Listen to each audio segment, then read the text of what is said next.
Guideline होता है, वो त्रिपुरा गवर्नमेंट जानती है। लेकिन कल मैं किसी को मार दूँ और तब मैं जाकर बोलूँ कि मैं आपके बेटे को नौकरी दे दूँगा तो वो हो जाएगा? नहीं, कानून तोड़ा गया है, उसका अरेस्ट होना चाहिए। जिसने मारा उसका पूरा वीडियो भी हमने देखा है। सर 2 सवाल है। अगर आपके जो डिमांड है वो फुलफिल नहीं होते तो आंदोलन किस तरीके से होगा, इस तरीके का नहीं जाएगी? और दूसरा है सर एडीसी चुनाव को लेकर आपका क्या प्लान है? एडीसी चुनाव तो अभी हुई नहीं, ये साल तो होगा भी नहीं एडीसी चुनाव। और मेरा आंदोलन आप देखेंगे मेरा आंदोलन कैसा होगा। हमने कभी कानून तोड़ा नहीं है, ठीक है। मेरे नाम में बहुत लोग कानून तोड़ने का नाम का क्लेम कर सकते हैं, लेकिन आज तक मैंने कानून पब्लिकली मैंने कभी ऐसा कुछ नहीं किया है जो कानून टूटा जाएगा। जो आपने लास्ट ईयर भी मेरे खिलाफ कहा कि जो बंद हुआ CAA के टाइम, उसमें मैं शामिल भी नहीं था, लेकिन मैंने कुछ नहीं बोला। लेकिन मेरा जो रैली हुआ 50,000 पीपल लोग आए कुमलो माधवबारी में, किसी ने किसी को अटैक नहीं किया। हमारा आंदोलन में कभी वायलेंस नहीं होता, और मैं जो करूँगा वो आपको बता के करूँगा। आप देखिए, मैं पहले 1 हफ्ते का समय दे रहा हूँ गवर्नमेंट को एक्शन लेने के लिए। महाराज पहले भी आपके जो मूवमेंट थे उसमें जो सारे पार्टनर ऑर्गेनाइजेशन थे उनने TPF के और जो लीडर है पता उन्होंने हाईकोर्ट ऑफ त्रिपुरा में रेजिग्नेशन दाखिल किया है ADC के इलेक्शन के बारे में। She wants to know when the election will be held and why it will delay so since you was a partnering organization with yours and similar demands were there on this issue of ADC election, do you share her point of view? I share Patal's point of view. I think that सबको मालूम होना चाहिए कब election होना चाहिए। मैं पताल के खिलाफ क्यों बोलूँगा? आई सपोर्ट पताल, जो कोर्ट गई है ठीक है, वो पताल का राइट है और सबको मालूम होना चाहिए। सबसे अच्छा क्या होगा कि अगर गवर्नमेंट ऑफ त्रिपुरा आकर सबको बोल दे कि देखिए कोरोना चल रहा है, तो 3 महीने के बाद 4 महीने के बाद एक बार अगर गवर्नमेंट ऑफ त्रिपुरा बोल दे तो सब क्लियर हो जाएगा, दूध का दूध पानी का पानी हो जाएगा।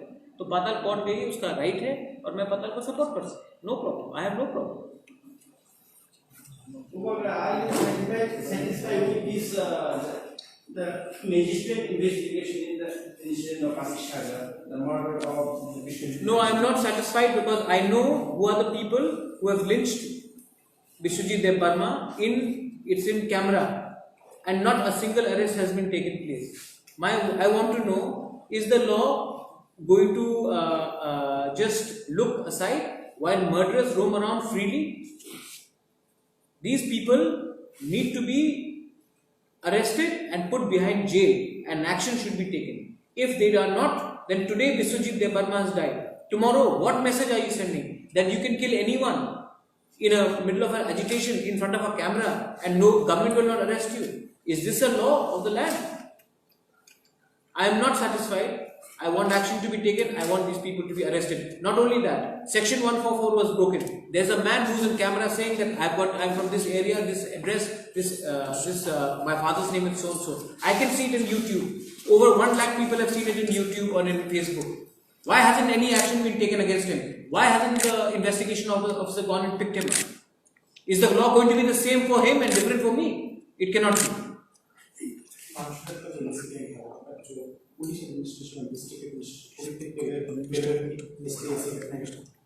फेलियर हुआ है, इसी को तो आदमी मरा है। फेलियर हुआ है, इसी को तो घर जला है। तो पूरी तरह से जो गवर्नमेंट का लॉ है तो पूरी तरह से गवर्नमेंट फेलियर काम। तो आप इसका मतलब है कि गवर्नमेंट ने अगर गलती किया तो जो नागरिक सुरक्षा मंच के लोगों ने जो तोड़फोड़ किया है उनको अरेस्ट नहीं किया जाएगा? गवर्नमेंट को आप चिल्लाएंगे? गलती 2 जगह से हुआ है। गवर्नमेंट ने लॉ एंड ऑर्डर को ठीक से नहीं किया, और ये जो आंदोलन है उन्होंने तोड़फोड़ की है। गवर्नमेंट को तो आप लोग वोट नहीं करेंगे, लेकिन जिसने तोड़फोड़ किया उसके लिए कानून नहीं है क्या? उसके लिए भी कानून होना चाहिए। सिर्फ गवर्नमेंट को आप ब्लेम करेंगे, गवर्नमेंट तो है ही गलती, गवर्नमेंट इज एब्सोल्युटली रॉन्ग। लेकिन जो नागरिक सुरक्षा मंच ने जो तोड़फोड़ किया है, जिस एक बिस्वजीत पर आप बोलना चाहते हैं कि नागरिक सुरक्षा मंच के लोगों ने नहीं, गवर्नमेंट ने बिस्वजीत वर्मा को मारा। किसने मारा है? रिस्पॉन्सिबिलिटी कौन लेगा? और दूसरा बात, वन मोर पॉइंट, सबको मालूम है कि ये जो आंदोलन हुआ उसमें बीजेपी के मंडल प्रेसिडेंट भी थे, जनरल सेक्रेटरी भी थे, कांग्रेस के मेंबर्स भी थे, सीपीएम के ऑफिस पॉलिट ब्यूरो मेंबर्स भी थे। तो ये जो हुआ इसमें हर पार्टी जो बोलता है कि हम आप बिस्वजीत देव वर्मा के साथ खड़े हैं, उन सबको अपने ऑफिस बेयरर के साथ एक्शन लेना चाहिए। अगर पार्टी अपने ऑफिस बेयरर के खिलाफ एक्शन नहीं ले सकती है तो गवर्नमेंट क्या एक्शन लेगी? इसमें सीपीएम के लोग इन्वॉल्व थे, इसमें कांग्रेस के लोग इन्वॉल्व थे, इसमें बीजेपी के लोग इन्वॉल्व थे। ये क्लियर बात है। Regarding the low issue over after the privatization, two meeting has been already conducted in Deputy CM November. So last 30th November, I think you also. Yes, sir. So what is the present setup of the low? We don't want any problem between the indigenous Bru people, the Bengali people, the Mizo people. Anyone who is opposing our Bru people are doing it either because there is fake news. I've seen it enough. That's why I didn't want to invite some of the media, because you all are champions, not all of you all, but some of you all are champions in writing fake news. Second is that I don't want any conflict between the Bru people, the Bengali people, the Mizo people. This fight is artificial. There is enough land. Same place Kanchanpur में हमने कहा था कि हम BSF को रखेंगे, सब लोग बोल रहा था कि बीएसएफ को रखो, बहुत अच्छा होगा। तो मतलब कि जमीन का प्रॉब्लम नहीं है, ये सिर्फ है कि यहाँ में 2-3 पॉलिटिकल मोटिवेटेड आदमी लोग हैं जिन्होंने इसका फायदा उठाया है। Nobody is unhappy with the settlement of our Bru people in Tripura. There are few people who are trying to create a communal atmosphere. और जब मैंने ब्रू के बारे में बोला है, मैंने यहाँ में आप लोग भी बहुत बंगालीज लोग हैं, हमने आपके खिलाफ कभी नहीं बोला, मैंने सिर्फ ब्रू के बारे में बोला। यहाँ में लोग आधा बात को इधर से काट कर उधर से काट कर जोड़ के सिलाई करके ये कहानी बनाना चाहते हैं, लेकिन I am telling you, Tripura का इतिहास, कंचन प्रभा देवी ने 1950 में स्वास्थ्य कमेटी को जमीन देकर शरणार्थी को रखा, क्योंकि हम समझ सके कि बांग्लादेश में कितने खराब तरीके से हमारे Bengali Hindu brothers and sisters को मारा जा रहा है। आज उसी कंचनपुर में जब इतना जगह है, सिर्फ कंचनपुर नहीं, पूरा त्रिपुरा में 6 डिस्ट्रिक्ट्स में सेटल किया जा रहा है। तो ये कहानी कि सिर्फ कंचनपुर में घुसाया जाएगा, वो सिर्फ मिजो इनहैबिटेड एरिया में घुसाया जाएगा, ये फेक न्यूज है। किसने किया? कम्युनल प्रॉब्लम से किसको फायदा होता है? एटीसी इलेक्शन को तो ऐसी की तैसी, एटीसी इलेक्शन तो इस साल होना भी नहीं, ये फायदा हो रहा है क्योंकि ये लोग गवर्नमेंट को एम्बैरेस करना चाहते हैं और अपने स्वार्थ के लिए 23 साल से हम लोग ने ये जो फेयर प्राइस शॉप है कंचनपुर में, जिसमें एक बीजेपी का मंडल लीडर है, उसका फेयर प्राइस शॉप पिछले 23 साल से हमारे ब्रू लोगों को राशन दे रहा है।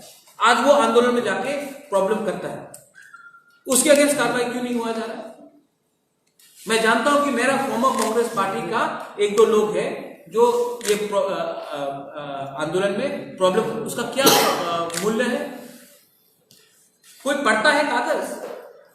6 डिस्ट्रिक्ट में हमारे ग्रुप को रखा जा रहा है, और जब इतना जगह है, जब हम बीएसएफ को फायरिंग रेंज के लिए 2700 एकड़ जमीन एक जगह में दे सकते हैं, तो इतना छोटा सा जगह क्यों नहीं दे सकते?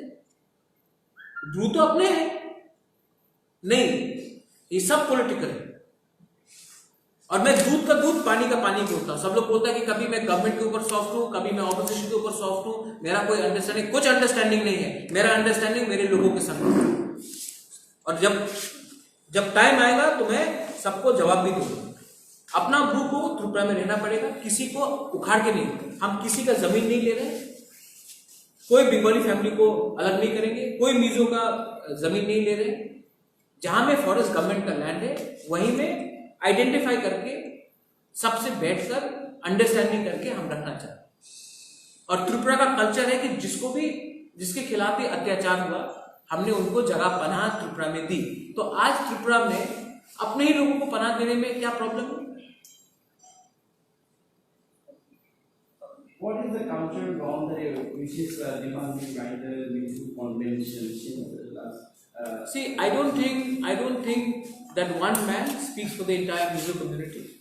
I've been speaking to the Saido family. I've been speaking to a lot of my Mizo brothers and sisters. I have a feeling that they have been misled, and I'm again appealing to them that the same people who are blocking the Karimganj highway में block करके रखा है to Mizoram food supply, same people you are joining hands in one part of Tripura. There is no use. Please understand, as long as I am there, not inch of the interest of a Mizo people will be taken away. But they should also understand that in Tripura, they should understand like we stood with the Mizo people, they should also stand with us. And please understand, we have more interest for their well-being than anybody else in this state of Tripura.